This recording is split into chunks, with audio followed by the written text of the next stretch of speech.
শ্রেণীতে হয়রানি করা হচ্ছে। আপনারা প্রস্তুত তুলুন। সবাই এই মাহমুদুর রহমানকে অতি দ্রুত 24 ঘন্টার ভিতরে মুক্তির দাবি জানাচ্ছি। আলহামদুলিল্লাহ রাব্বিল আলামিন।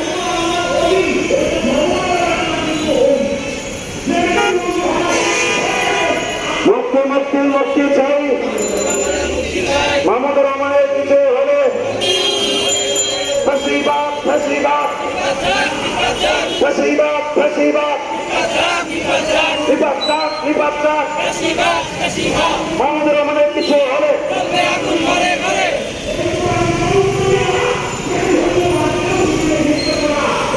সংগ্রামী সাহায্য বন্ধুগণ, বৈষম্যহীন কারামুক্তি আন্দোলন কর্তৃক আয়োজিত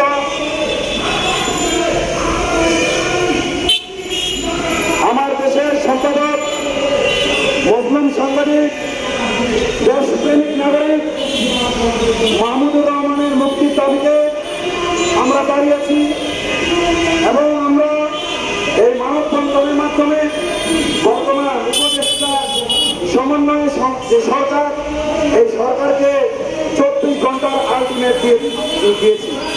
যদি 24 ঘন্টার মধ্যে তারা মাহমুদুর রহমানকে মুক্তি না দেয় তাহলে কঠোর থেকে কঠোর আন্দোলনে আমরা যাব। আপনারা আমাদের পাশে থাকবেন ইনশাআল্লাহ। সরকারের সরকার বর্তমান এই পর্যায়ে আমাদের আজকের মানববন্ধনের একেবারে শেষ মুহূর্তে আমরা চলে এসেছি। এই মুহূর্তে বৈষম্যহীন কারামুক্তি আন্দোলনের কেন্দ্রীয় প্রধান সমন্বয়ক শফিকুল ইসলাম সাহেব বক্তব্য রাখবেন।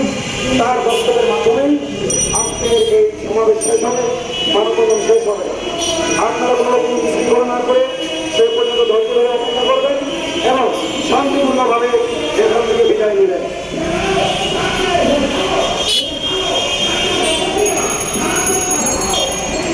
সংগ্রামী দেশপ্রেমিক জনতা, আপনারা অত্যন্ত দুঃখ, আপনারা জানেন আমরা অত্যন্ত দুঃখ এবং উদ্বেগের সাথে জানাচ্ছি।